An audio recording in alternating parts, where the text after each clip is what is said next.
sesuatu yang paling besar itu adalah niat. Nah, jadi semuanya hasil itu diukur dari niat, seberapa niatnya.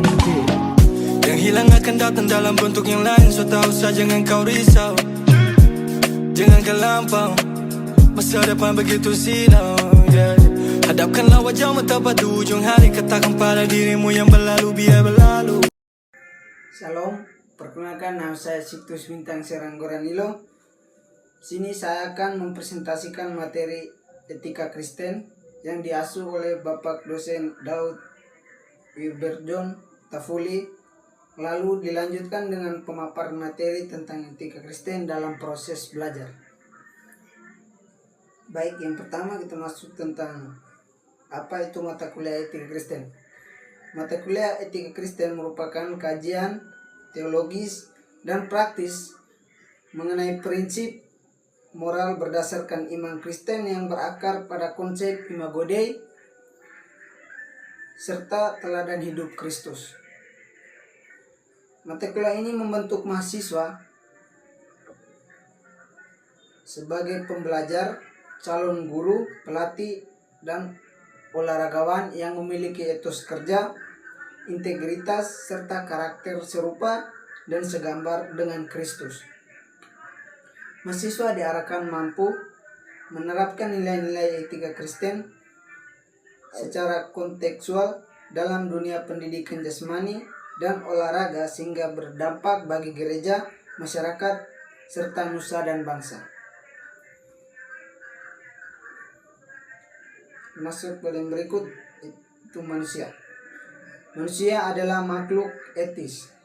Artinya, manusia memiliki nalar untuk mempertimbangkan apa yang baik dan buruk. Inilah yang membedakan manusia dan binatang, yaitu pertimbangan moralnya. Karena manusia adalah makhluk etis, maka manusia adalah makhluk yang bertanggung jawab untuk mengambil keputusan atau bertindak sesuai dengan pertimbangan-pertimbangan etisnya. Apa itu keputusan etis? Keputusan etis adalah keputusan yang didasarkan pada pertimbangan berkenan atau tidak berkenan. Seorang akan menolak tindakan yang dianggap buruk dan memilih melakukan atau menyetujui tindakan yang dianggap baik. Cara seseorang mengambil keputusan seperti ini sangat menentukan kualitas hidupnya, baik di dunia sekarang maupun di dunia atau di masa yang akan datang. Apa yang dimaksud dengan keputusan etis itu? Dengan demikian, pertimbangan, nalar, atau logika etis seseorang merupakan fondasi kehidupan. Fondasi ini harus dibangun secara bertahap dan serius, serta berkesinambungan. Proses pembangunan fondasi ini yang disebut sebagai transformasi atau metamorfo seperti yang tertulis dalam Roma 12 bab 2, yaitu pembaruan pikiran atau budi. Proses ini juga disebut sebagai pembentukan pola pikir atau mindset. Masuk pada yang berikut, yaitu perbedaan nalar biasa dan nalar etis. Aspek yang pertama, fokus. Nalar biasa, logika dan kepraktisan. Nalar etisnya adalah moral dan nilai kebenaran. Aspek yang berikut, dasar. Nalar biasanya pengalaman dan akal. Nalar etisnya yaitu norma, hati nurani, dan prinsip. Lalu aspek yang berikut, tujuan. Nalar biasa, efisiensi dan solusi. Nalar etis itu kebijakan dan kebenaran. Aspek yang terakhir, hasil, yaitu nalar biasa, keputusan praktis. Nalar etis, keputusan bermoral. Contohnya, yang pertama, argumen, argumennya menyontek, nalar atau logika biasa, agar dapat nilai bagus dan lulus. Nalar logikanya atau nalar etis menyontek akan membentuk karakter yang instan. Argumen yang kedua yaitu kuliah. Nalar logika atau biasa atau pemikiran orang biasa hadir hanya untuk mengisi absen saja atau sekedar hadir. Nalar logika atau pemikiran etis yaitu hadir untuk menambah wawasan atau ilmu pengetahuan. Masuk pada argumen yang terakhir yaitu yang ketiga hubungan seks. Nalar logika atau biasa, hal wajar dalam berpacaran atau teman. Nalar logika atau etis, apakah ini tindakan yang menghormati masa depan saya, Tuhan marah atau tidak. Masuk yang berikut. Jadi kita harus memandang bahwa etika bukan sekedar sebagai ilmu yang menyelidiki tingkah laku manusia secara deskriptif, melainkan sebagai ilmu yang memberi motivasi seseorang untuk mengambil keputusan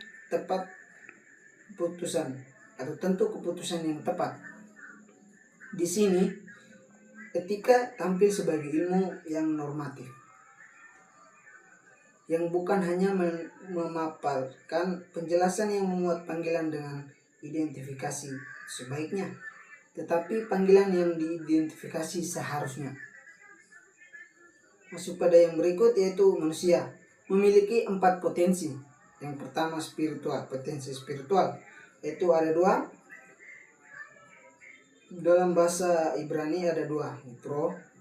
Yang pertama itu ruh, adalah atau unsur kehidupan. Yang kedua nesiama atau unsur kesadaran. Masuk pada potensi yang kedua yaitu intelektual, yaitu yang pertama logika, analisa, evaluasi, kritis. Yang kedua memilih, memutuskan, mempertimbangkan dan menilai. Masuk yang pada potensi yang ketiga itu moral, yaitu membentuk moral yang benar dan atau salah. Yang kedua integritas, empati. Yang ketiga bersih, tepat, terperilaku.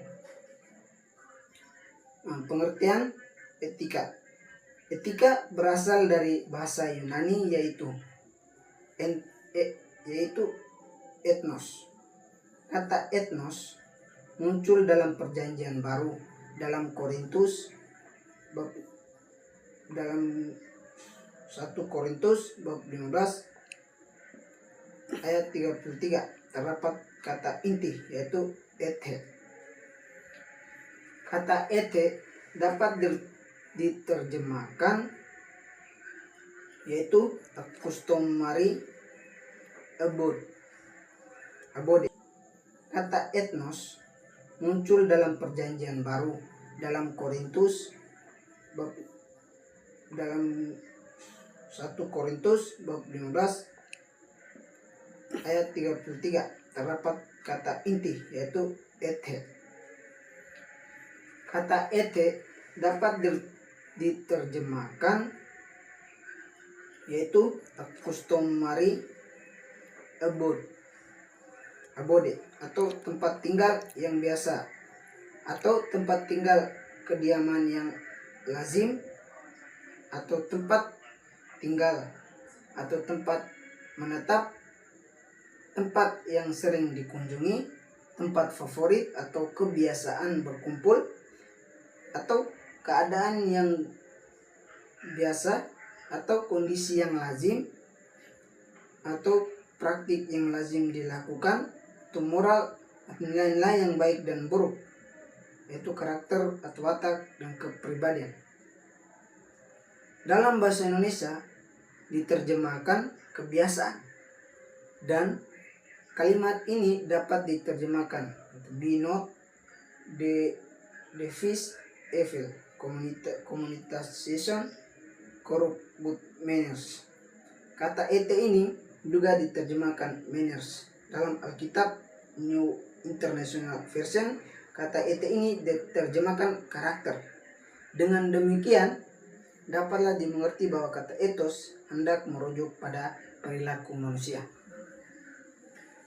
Masuk pada saran dalam menyusun pokok etika. Etika yang berkualitas disusun dalam 5 poin penting, yaitu yang pertama, Roh Kudus. Fungsi yang pertama yaitu memimpin ke dalam kebenaran. Di dalam Alkitab Yohanes bab 16 ayat 13. Yang kedua, memperbarui pikiran. Di dalam ayat Alkitab Roma bab 12 ayat 2. Yang ketiga, membantu dalam kelemahan dan ketidaktahuan. Di ayat Alkitab Roma bab 8 ayat 12. Yang keempat, mengajar dan mengingatkan prinsip moral. Masuk pada ayat Alkitab Yohanes bab 14 ayat 26. Yang kelima, menghasilkan karakter moral atau buah roh, yaitu Galatia bab 5 ayat 22 sampai 23. Yang terakhir, membebaskan dari kecenderungan dosa, yaitu Roma bab 8 ayat 1 sampai 4. Yang kedua, etika yang berkualitas, itu poin yang kedua yaitu Alkitab. Fungsinya yang pertama, pedoman, norma, dan standar kebenaran. Masuk pada 2 Timotius bab 3 ayat 16 sampai 17. Yang kedua, alat deliberasi dan pertimbangan moral. Ayat Alkitab Ibrani bab 2 ayat 12 atau Amsal bab 6 ayat 23. Yang ketiga, pembentukan karakter dari dalam, yaitu Yosua bab 1 ayat 8. Itu Mazmur.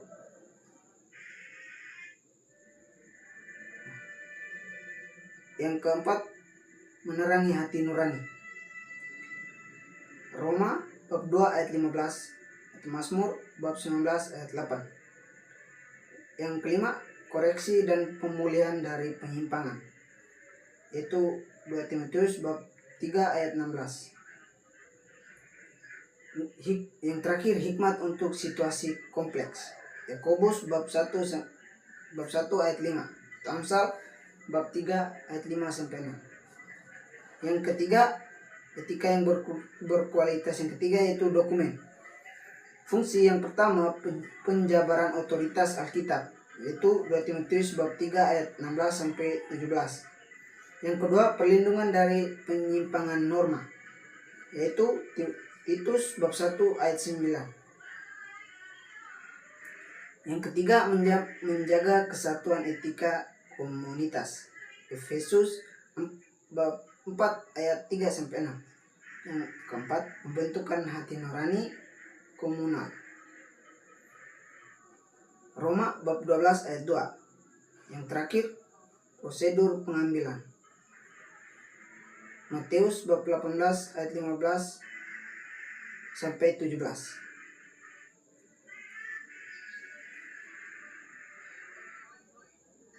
Poin yang berikut, pikiran. Etika yang berkualitas, pikiran. Yang pertama, fungsi.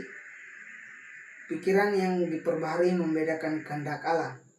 Roma bab 12 ayat 2. Yang kedua, pikiran roh menghasilkan kehidupan dan damai. Roma bab 8 ayat 6. Arahkan pikiran kepada hal-hal yang baik dan mulia. Filipi bab 4 ayat 8. Yang keempat, Alkitab membentuk pikiran dan perilaku moral. 2 Timotius bab 3 ayat 16. Pikiran dan perasaan Yesus. Filipi bab 2 ayat 5. Etika yang berkualitas yang terakhir yaitu pengalaman hidup. Fungsi Yang pertama, pengalaman masa lalu sebagai pelajaran moral, yaitu Roma bab 15 ayat 4. Yang kedua, kesengsaraan membentuk ketekunan dan pengharapan, yaitu Roma bab 5 ayat 3-4. Yang ketiga, pencobaan menghasilkan ketekunan iman, yaitu Yakobus bab 1 ayat 2-3. Yang keempat, pengalaman melatih kemampuan membedakan baik dan jahat, Ibrani bab 5 ayat 14. Yang kelima, pengalaman orang lain sebagai peringatan moral, 1 Korintus bab 10 ayat 6. Yang keenam, menerapkan apa yang dipelajari dari teladan, Filipi bab 4 ayat 9. Yang terakhir, fungsi yang terakhir yaitu jangan hanya bersandar pada pengalaman sendiri, Amsal bab 3 ayat 5.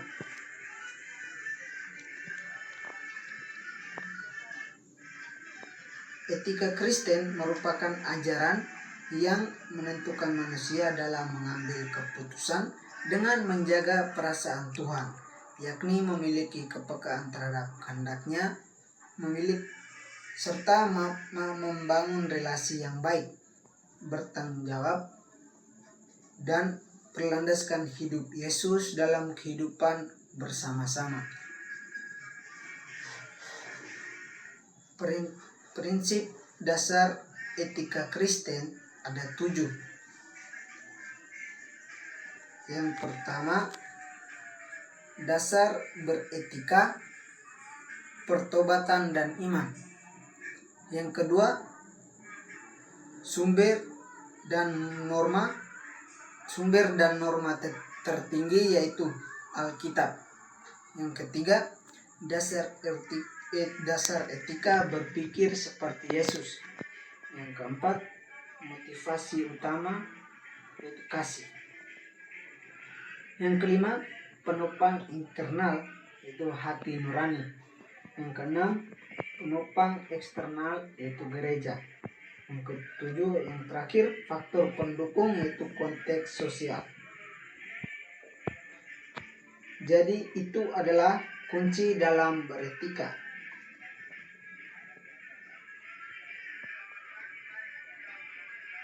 Perbedaan etika Kristen dan etika umum. Etika Kristen, aspek yang pertama yaitu pernyataan Allah. Penjelasannya berdasarkan wahyu Allah atau alam dan kitab suci. Yang kedua, kehendak Allah.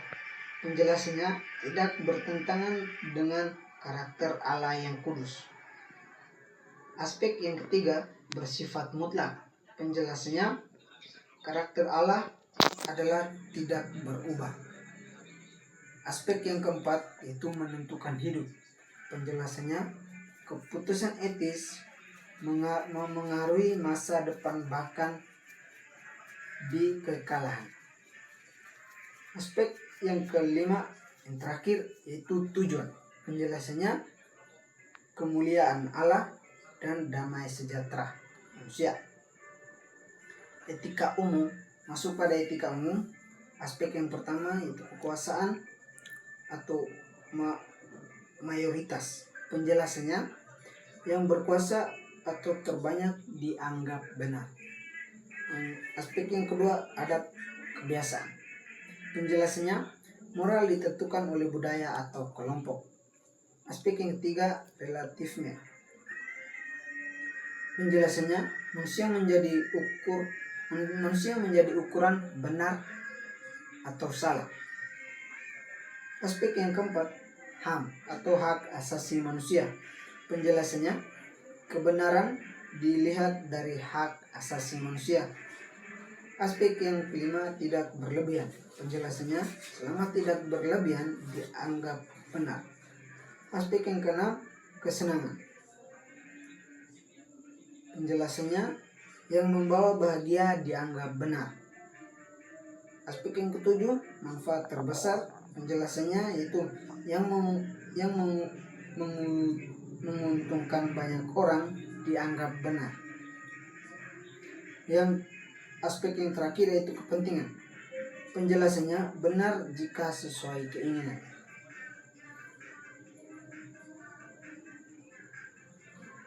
Kesimpulannya, yang pertama sebagai penutup, etika non-Kristen bersifat antroposentris, berpusat pada manusia, sedangkan etika Kristen bersifat teosentris, berpusat pada Allah sendiri. Yang kedua, etika Kristen berasal dari Allah, bersifat relatif dan bersifat mutlak dan bertujuan memuliakan Allah. Yang terakhir, etika non-Kristen berasal dari manusia, bersifat relatif dan berpusat pada kepentingan manusia. Pemaparan materi yang berikut tentang etika Kristen dalam proses belajar. Etika Kristen dalam pendidikan karakter dan moral memiliki tujuan untuk membangun karakter siswa berdasarkan karakter Kristus. Prinsip-prinsip etika yang ditekankan adalah kasih, sabar, jujur, dan adil. Di era digital, tantangan yang dihadapi antara lain plagiarisme, bullying, dan penyebaran hoax. Solusi yang ditawarkan adalah integrasi iman dan pembelajaran. Solusi ketika materi pelajaran dikaitkan dengan secara relevan dengan nilai Kristus, siswa memiliki kesempatan lebih baik untuk mengembangkan kecakapan Kristus dan menerapkan nilai-nilai tersebut dalam kehidupan. Pengajar harus menjadi teladan integritas, bukan hanya pemaparan materi. Dalam membentuk karakter peserta didik, etika Kristen ditanamkan melalui 3 cara. Yang pertama, keteladanan pengajar. Metode pembelajaran yang memiliki kontekstual dan evaluasi berbasis karakter. Pengajar wajib memiliki kode etik sebagai pilar penguatan integritas dan profesionalisme.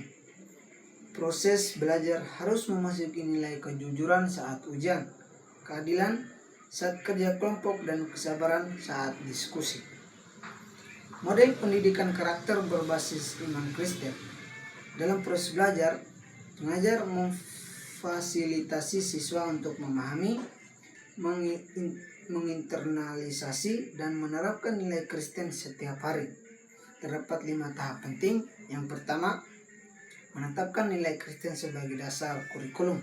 Yang kedua, strategi mengajar yang integratif. Yang ketiga, interaksi pengajar siswa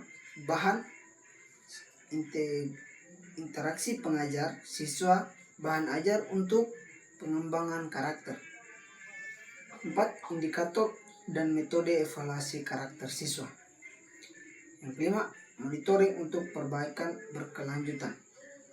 Evaluasi dapat melibatkan penilaian pengajar, refleksi diri siswa, dan penilaian orang tua.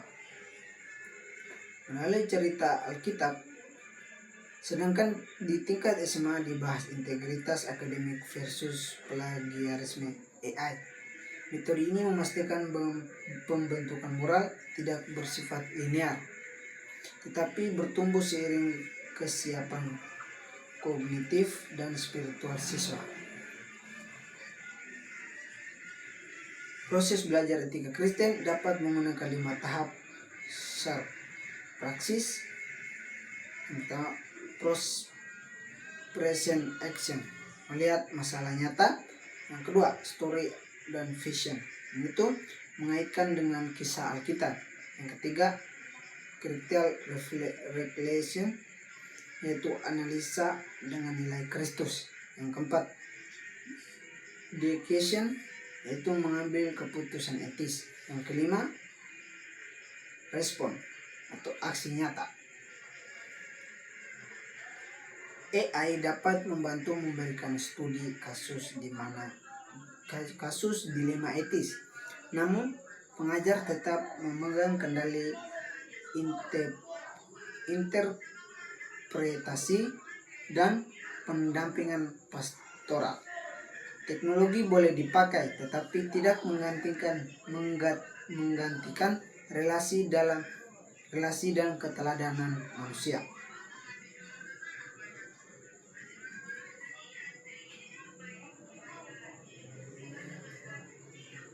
Di era AI, peserta didik perlu diajarkan etika digital Kristen, jujur dalam menggunakan AI, menghindari plagiat, dan tetap berpikir praktis atau berpikir kritis. Oke, baik, sedikit ada tambahan dari saya, itu saran dan masukan dari saya untuk Bapak dosen. Semoga Bapak dosen datang tepat waktu, karena pertemuan kemarin Bapak dosen datanya terlambat semua. Jadi pada saat Bapak dosen menjelaskan materi, semuanya sudah bagus dan mudah dipahami, dan juga ada banyak sesi tanya jawab yang Bapak dosen berikan kepada kami. Baik, itu saja saran dan masukan dari saya. Semoga Bapak dosen sehat selalu. Tuhan Yesus memberkati. Baik, itu saja hasil dari pemaparan materi saya dan saran atau masukan dari saya untuk Bapak dosen. Sekian dan terima kasih. Shalom.